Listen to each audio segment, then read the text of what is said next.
Саламатсыздар жігіттер, YouTube каналыма қош келдіңіздер. Бүгінгі біздің тақырып Enel компаниясының Detox Liver өнімі жайлы болады. Оның құрамын айтамыз, қай кезде қалай қолданамыз, қандай қарсы көрсеткіштер бар қолдануға. Сонымен қатар бауыр жайлы, адамның бауыры, оның қызметі және бауыр клеткаларын біз қалай қорғаймыз. Бүгінгі біздің тақырып болса, Enel компаниясының өнімі болып табылады. Detox Liver өндірушілердің айтуы бойынша бұл бауыр клеткаларының түрлі токсинді заттардан және шлактардан қорғайтын және бауырда өттің пайда болу және ода іркіліп қалмауына, сол жерде бауыр арқылы өттің ішекке түсуіне мүмкіндік жасайтын бір өнім болып табылады. Сонымен бауыр жайлы айта кетейік. Барлық нәрсе түсінікті болу үшін бұл бауыр өте күрделі орган және өте маңызды орган адамның денесінде. Бір кішкене химиялық завод сияқты өте күрделі, өте қиын жұмыс атқарады. 70-ге жуық қызметі бар бауырдың жұмыс істейтін.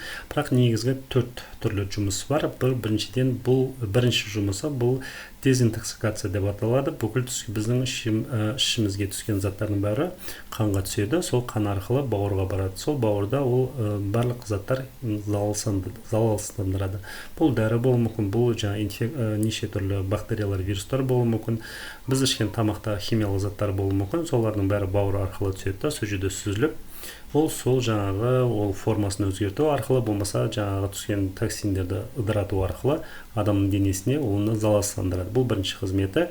Екінші қызметі бұл метаболизм. Метаболизм деген бұл затты жасап шығару, немесе оның ыдырауына, немесе қайта пайда болуына, организмге керекті формасына ауыстыратын сондай бір процесс. Бұл қант, май, белок және витаминдер және гормондардың синтезіне қатысады. Сонымен қатар гормондардың бір қалыпта тұруына көмектеседі. Егер оның мөлшері артық болатын болса, гормондарды ол ыдыратып, оны қалыпқа келтіреді. Бұл екінші қызметі. Сонымен үшінші қызметі бұл ас қорыту. Ас қорытуға бұл жерде бауырда ұйқы безі, бауырда бұл өттің шығуы. Өт, білесіздер, бұл шекке түсу арқылы ұйқы безінің сөлімен қосылып, бұл белоктардың, майлардың денеде ыдырап керекті бір бөлікке дейін ыдыратуға, асқарту жүйесіне керекті зат өт дегеніміз. Одан кейін өт витаминдердің сіңуіне қатысады. Сонымен қатар өт бұл перистальтика, ішектің жылжуына жұмыс істеуіне мүмкіндік беретін сондай бір зат. Төртіншісі бұл гормондардың синтезіне қатысады деп айттым. Сол гормондардың көлемі бір қалыпта тұруына, артық болса, оны белгілі мөлшерге дейін қалыпқа келтіретін осындай бір 4 негізгі қызметі бар.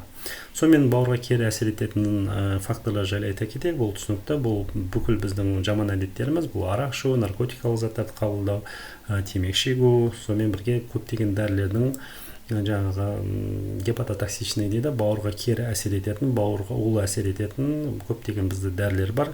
Бұл жайында адам өзінен өзі бұл дәріні ішпейді, созылмалы аурулармен ауыратын бір ауыр жағдайда адамдар осы дәрілерді қабылдауына тура келеді, сондықтан олардың бәрі бауырға кері әсер етеді. Одан кейін майлы тамақ, фастфудтар, одан кейін шырында өте көп қант қосылған сусындар. Сонымен бірге инфекциялық аурулар, вирустық аурулар, білесіздер, вирус және бактериялар қан арқылы бауырға барады. Сондықтан оларда бауырдың клеткаларын зақымдауы мүмкін. Экологиялық жағдайлар бұл сырттағы машинадан шығатын түтіндер және заводтардан шығатын түтіндер, әртүрлі химиялық заттар, ауаны, жерді, суды ластайтын осылардың бәрі бауырға бізге кері әсер етеді.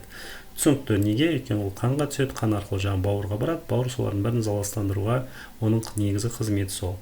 Сонымен бауырды қалай қорғаймыз енді? Ол түсінікті жағдай. Бауырды біріншіден бұл зиянды заттардан мүмкіндігінше қолданбау, арақ ішуді тоқтату, темекі шегуді тоқтату, мүмкіндік болса, егер наркотиктерді мүмкіндік болса, тоқтату, егер қабылдайтын адамдар болса, майлы тамақты шектеу, дұрыс тамақтану, дұрыс диета ұстау, таза ауада жүру, сонымен қатар жалпы адамның жалпы денсаулығына, ішіп жатқан суына, жеп жатқан тамағына мән беру.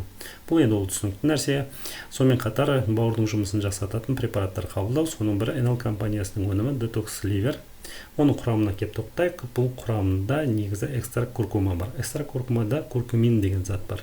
Куркумин деген зат бұл өте мықты антиоксиданттық зат болып табылады.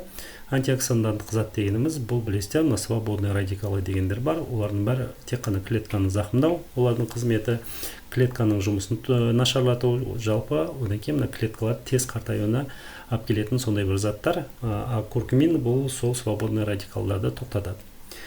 Сонымен бұл куркума негізі гепатопротекторлық қызмет. Гепатопротекторлық қызмет дегеніміз ол түсінікті бауыр клеткаласын қорғай алатын сондай бір мүмкіндігі бар заттар бар құрамында. Негізі бір ерекшелігі бауыр клеткаларының бұл ешқашанда екіге бөлініп ол көбеймейді. Егер бауырдың 3-2 бөлігін кесіп тастайтын болсақ, 3-1 бөлігі қалатын болсақ, бауыр өзінің қалпына келе алатын сондай мүмкіндігі бар, сондай қасиеті бар.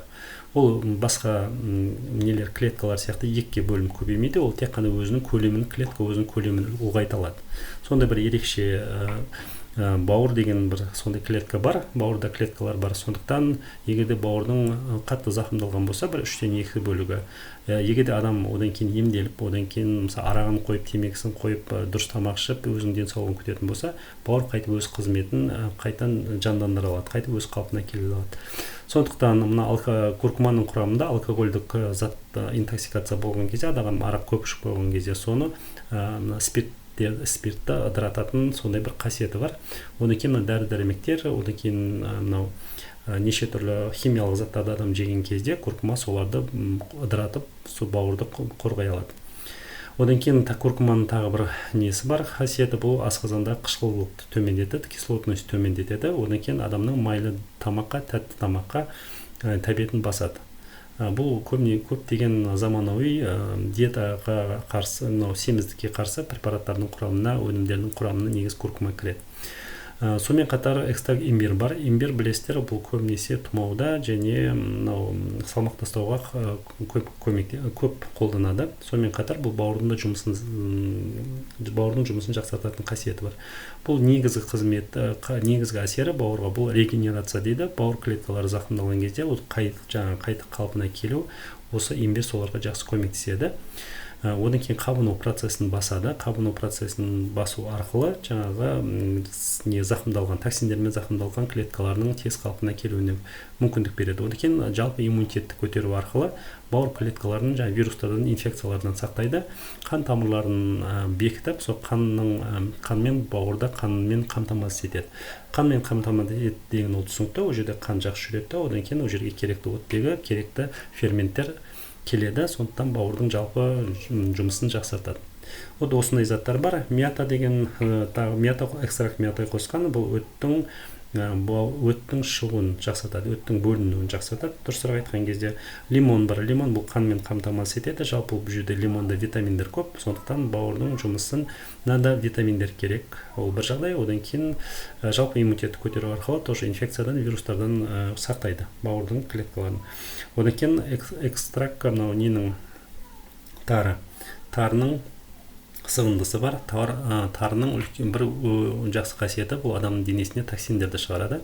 Әсіресе антибиотик қабылдаған кезде антибиотиктерді және радиоактивті заттардың қалдығы болатын болса, организмде сол тарының сығындысы адамның денесіне сол заттарды шығарады. Сондықтан бұл қазір жаңадан зерттеліп табылған бір жаңалық. Адам даже онкологиялық аурулардан және жаңа радиоактивті заттардан, сонымен қатар бауырдың клеткасын қорғай алатын бір ерекше қасиеті бар екен.